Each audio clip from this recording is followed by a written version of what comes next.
जब हमारा परिवार है एनडीए गठबंधन, इस परिवार के सदस्यों का दायित्व भी है और कर्तव्य भी है कि हम सब आपस में मिले जुले, और चुनाव का समय है तो और भी मिलने जुलने का प्रक्रिया तेज होता है, और कोई ऐसी बात है नहीं। विपक्ष भी दावा ठोक दिया विपक्ष तो मुख्यमंत्री बनने का भी दावा ठोका था। वो 18 नवंबर हम याद कर रहे हैं, 18 नवंबर को ओथ हुआ कि नहीं हुआ, पहले वो वादा को तो पूरा कर लें। पक्की है।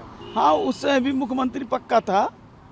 ये लोग वादे वाले हैं, हम लोग निर्णय को सतह पर स्थापित करने वाले लोग हैं। भारतीय जनता पार्टी जो एनडीए है, सब हम लोग इंटैक्ट हैं और जीत में कहीं कोई कमी नज़र नहीं आ रही है। हम लोग पांचों के पांचों कैंडिडेट जीतने जा रहे हैं। आपके पास 38 विधायकों का ही वोट है, 3 वोट कहाँ से लाएंगे, कैसे आएगा? इंडी गठबंधन के पास 35 विधायक हैं, वो कहाँ से लाएंगे? वो तो फॉर्मूला बता रहे हैं नहीं, 5 AIM है। कल शाम को पता चला। वो सब अलग अलग लड़े थे ना, वो सब राजद से लड़े हैं, वो इंटैक्ट नहीं है। भारतीय जनता पार्टी और एनडीए इंटैक्ट है। सिंपल सा एक क्वेश्चन है, इसके बाद कोई मेरे पास और जवाब नहीं है। AIM के विधायक तो पहुंच रहे हैं आरजेडी के पास, पहुंचे हैं, उसमें मैं क्या कर सकता हूँ? लेकिन वोट आपको करेंगे। आपके लिए चैलेंज तो होगा ना? कैसे चैलेंज होगा? उनके पास 35 वोट है, मेरे पास 38 वोट है। अगर पांचवा कैंडिडेट हूँ तो मेरे पास 38 वोट है, उनके पास 35 वोट है। 30 तो 3 तो अभी भी चाहिए ना, आपको भी 3 चाहिए, उनको भी 6 कल शाम का सारा रिपोर्ट अच्छा, मिलेगा। अपनी जीत को लेकर के कितने आसमान्वित हैं आप? पूरा एनडीए गठबंधन में बार बार बोल रहा हूँ इंटैक्ट है। हम सभी लोग मिलकर चुनाव लड़ रहे हैं और हम पांचों के पांचों सीट जीते। सुबह भी बैठक हुई थी संजय झा के आवास पे, उसमें खास नहीं, मैं नहीं था उसमें। वो बीजेपी की बैठक नहीं थी, वो अपना जदयू की बैठक रही होगी, मुझे नहीं जाना। बीजेपी के भी प्रभारी हैं, वो भी पहुंचे थे, तमाम लोग पहुंचे थे। देखिए, प्रभारी तो हमारे रहते ही रहते हैं, पार्टी संगठन की पार्टी है भारतीय जनता पार्टी, और कोई छोटा बड़ा कार्यक्रम में मैं खुद ही अभी प्रभारी हूँ, जो प्रशिक्षण वर्ग चल रहा है, तो मैं तो अभी कार्यालय बैठ के काम करके आ रहा हूँ। नहीं, हमारे नेता हैं, जा रहा हूँ, कुछ बात से बुलाए होंगे तो मैं जा रहा हूँ। मॉक पोल भी होने वाला है अभी। क्या मॉक पोल? कौन कह दिया? आपको मालूम है? नहीं, कोई मॉक पोल वगैरह का हमको कुछ जानकारी नहीं है। हमको नेता से मिलना है, मैं उनको प्रणाम करने जा रहा हूँ। क्या टास्क लेकर जो चल रही है अटकलें सर? तो जाएंगे तभी ना पता चलेगा। बिना गए हुए नेता से बात किए हुए आपको कैसे बता दें? एंटीसिपेशन में कुछ होता है, प्रत्याशा में।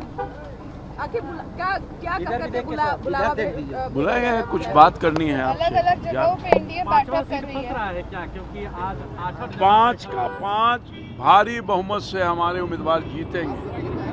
कहीं इफवट कोई सवाल ही नहीं पैदा होता। आज जो मुंगेरी लाल का कोई सपना देख रहा होगा तो सपना भी उनका पूरा नहीं होगा। कोई डाउट नहीं है, कोई डाउट नहीं है। कौन उम्मीदवार होंगे? उम्मीदवार तो ऑलरेडी डिक्लेयर्ड है यार, तो वहाँ से उम्मीदवार नहीं है। हमारे पांचों के पांचों घोषित उम्मीदवार हैं। तेजस्वी यादव ने एक निजी होटल में अपने विधायकों को नजरबंद कर लिया। कौन? तेजस्वी प्रसाद यादव ने अपने विधायकों को नजरबंद कर लिया है एक निजी होटल में। अगर कोई विधायक जिनको किडनैप कर लिया, नजरबंद कर लिया, कंप्लेन करेगा, सरकार उस पर खिलाफ कार्रवाई करेगी। शासन कोई कंप्लेन किया है? मदद के लिए आप लोग तैयार हैं? कानून अपना काम करेगी, हम लोग क्या मदद करेंगे? सरकार में है तो मदद करेंगे। अगर किसी को हमको कोई किडनैप कर लेगा, हम कंप्लेन करेंगे तो कार्रवाई नहीं होगी। कानून का राज है, ये गुंडों का राज नहीं है। कानून अपना काम करेगी, किसी की गुंडागर्दी नहीं चलेगी। एनडीए 5 सीट पे जीतेगी, उसकी पूरी तैयारी है, और इसी तैयारी के तहत हम लोग यह तैयारी बैठक के लिए हम लोग आए हैं। आज मॉक पोल होगा। हम लोग आरजेडी ने अपने विधायकों को एक प्राइवेट होटल में रखा है, आप कैसे देखते हैं? ये वो लोग बहुत इनसिक्योर हैं और इसलिए ऐसा कर रहे हैं। जिसको इनसिक्योरिटी होती है वही विश्वास नहीं करते हैं अपने विधायकों पे। ये बैठक स्वाभाविक है क्योंकि हमारा 5 कैंडिडेट है।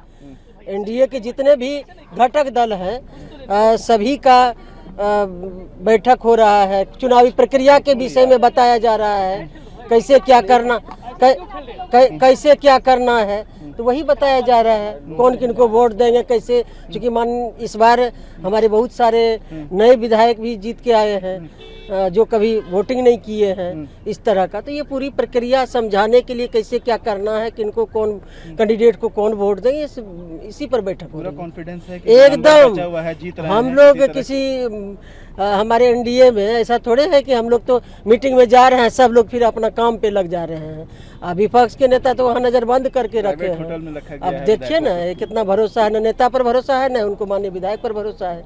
लगातार हम लोग मिल रहे हैं, राज्यसभा का चुनाव कल होना है, इसलिए लगातार मिल रहे हैं। और मैंने तो पहले भी कहा है कि आंकड़ा हम लोग के पक्ष में है, 5 राज्यसभा सीट हम लोग जीतेंगे। जितने आंकड़े की आवश्यकता है उससे बहुत ज़्यादा आंकड़ा हम लोग के पास है, इसीलिए हम सब लोग आश्वस्त हैं। हमारे सारे विधायक घूम रहे हैं, सबके चेहरे पे मुस्कान है, कहीं कोई जो है असमंजस की स्थिति नहीं है। और हम लोग तो आदरणीय प्रधानमंत्री जी, आदरणीय नीतीश कुमार जी, चिराग पासवान जी, जीतन राम मांझी जी, उपेंद्र कुशवाहा जी के सिपाही हैं। तो एक बार जब आदेश हो गया तो हमारे सारे विधायक जो है उस आदेश का अक्षरशः पालन करेंगे। अच्छा, जो 2-3 जो वोट बच रहे हैं, जो कम हो रहे हैं एनडीए में, क्या लगता है उसको हासिल कर लेगी एनडीए? हम तो कह रहे हैं कि जितनी संख्या हम लोगों को चाहिए उससे ज़्यादा संख्या हमारे पास है। 5 राज्यसभा चुनाव जिताने के लिए जितनी संख्या की आवश्यकता है उससे ज़्यादा संख्या हम लोग के पास है। अब कल का इंतजार कर लीजिए, आपको सब पता चलेगा। अच्छा, जिस तरीके से आरजेडी ने अपने विधायकों को एक प्राइवेट होटल में रखा है, आप कैसे देख रहे हैं इसको? अब डर है बना हुआ है। हम तो बार बार कल भी आपके माध्यम से कहे, अगर हिम्मत है तो आरजेडी अपने विधायकों का पैरेड करवा दे, जितने महागठबंधन के साथी हैं उसका पैरेड करवा दे। हमारे विधायक तो खुलेआम घूम रहे हैं, कहीं कोई दिक्कत नहीं, हम लोग पे एक दूसरे पे भरोसा है। अब वो डरे हुए सहमे हुए, इसीलिए बंद कमरे में उनको कैदी की तरह बांध दिए हैं, तो बांधे रखिए। हम लोग की संख्या इतनी ज़्यादा अच्छी है, कहने जितनी संख्या होनी चाहिए उससे बहुत ज़्यादा संख्या हमारे पास है, कल आपको पता चलेगा।